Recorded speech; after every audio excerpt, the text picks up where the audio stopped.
Hi guys, it's Lightspeed Sound here, and I was doing this voice ask box meme where people were asking me to do certain things and record certain things over audio. Tumblr user Starhose asked me to relate an anecdote, but unfortunately the file that I made was too big for an audio, so I was like, fuck it, you know what I'm gonna do? I'm gonna make a video about this anecdote, because this anecdote is fucking hilarious, and everybody should know about this anecdote. So, this is the story of how fucking oblivious I was in undergrad when it came to white boy thirst. Give it to me, baby.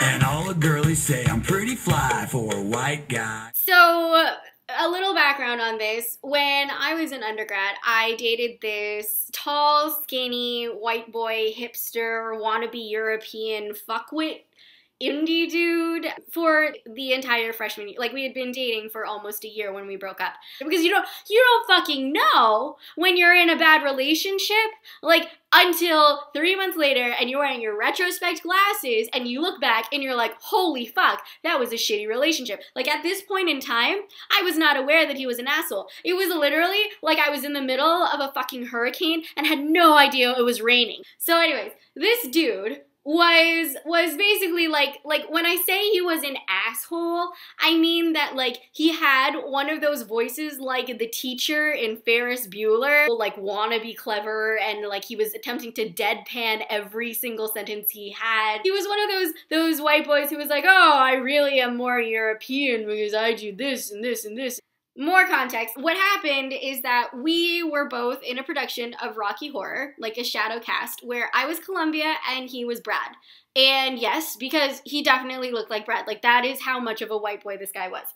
We were grabbing burgers before our shadow cast performance. And he, at the time, had been taking, like, one fucking semester of Chinese, like, Mandarin 101 or some fucking shit like that, because he was, like, an IR major, I don't fucking know. So, like, he was literally at the level where they're just learning how to do tones, and they're making the little, like, fans with the characters, yeah.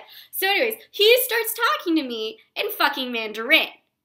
And bear in mind, I'm fucking Chinese. Like, I am 100% ethnically Chinese, but I'm not Mandarin. My mom is Cantonese and my dad is Fujian, and at home we don't speak Chinese really to each other. Like, it's Tagalog that they speak to each other because they were both born in the Philippines. But this dude starts talking to me in fucking Mandarin. And I'm sitting there, and this is literally at the level of my, like, cluelessness about racial dialogue, is that, like, I have no idea how to fucking voice my frustrations. Like, really, I think that he is just trying to be logical and trying to explain to me something in, like, a normal person way, and you're starting to have a conversation. I did not realize, no, this is just a white man who's super full of himself that wants to lecture me in my culture. And I didn't fucking get it. And I think, okay, let's appeal to his logical side. Because I was literally at the point of delusion where I thought, oh, this is definitely logical. This is definitely something I can logic away. It's fucking not. You can never logic away white boy, fuckwit, assholery. And so I'm sitting there and I'm like, I don't understand. Why are you trying to talk to me in Mandarin? I don't understand this language. And this white boy, oh my fucking god, he pulls this shit out. And when a white boy pulls this shit out, you know shit's about to go down. This guy, he literally looks at me dead in the eye and he says, well, there are certain concepts that don't really have words in English, so I need to use Mandarin, really, to explain it to you. And motherfucker number one, okay, fine, maybe, but you're in fucking, like, Chinese 101. You're in your fucking first semester of Chinese. Don't tell me that there is some philosophical Chinese shit that, like, you know about and that you can verbally express in, like, a cogent way in Chinese. Really? You just learned about the tones going, like, this way and that way. Number two, I'm like, and this is what I actually say out loud to him, because, like, I don't think about the first thing first, because I'm, like, so totally enraptured in, like, my white boy disastrous relationship. Like, I was in the middle of this fucking dysfunctional relationship, and I thought I was 100% happy and being treated right.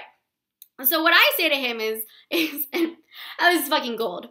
I say to him, right, I get that, but I don't understand Mandarin, and so you're having to explain it to me in English anyways, so why not skip that step and just tell it to me straight in English? Never try to out-logic a white boy in an imperialism fantasy. So then, this motherfucker, he turns bright fucking red, and he just starts quivering in rage. He slams out in his fucking stupid indie hipster leather jacket and messenger bag, leaving me with not only my costume, but the props bag and his fucking Brad costume. So I'm like, what the fuck do I do? I like slam a tip onto the table, you know, thank God we had already paid. And I run out after him, chasing him with all of this fucking stage shit with me. And finally I catch up to him, because this motherfucker is like 6 feet tall and is taking enormous steps. And I catch up to him and I'm like, what the fuck just happened? Why are you so angry at me? I don't understand. And this motherfucker, oh my fucking God.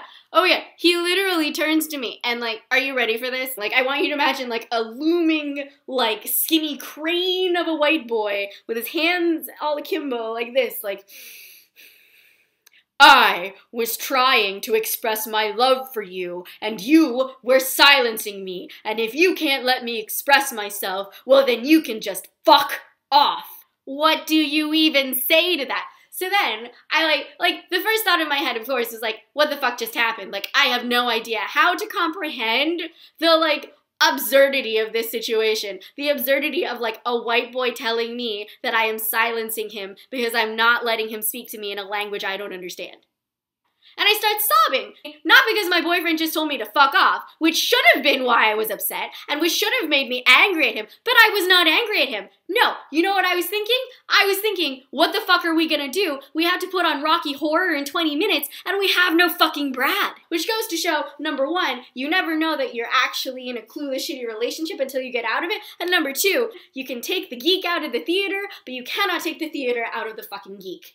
And eventually, like, I end up meeting up with him later, and he's there for the show, thank God, and we put it on, and it's really great, and in the aftermath of, like, the show high, he basically apologized to me without really saying what he's sorry for, and I don't really know what I want from him either, because at this point in time, I'm, like, such a neophyte when it comes to, like, racial dialogue and social justice. Like, at the time, I had no idea how to voice why I was so uncomfortable.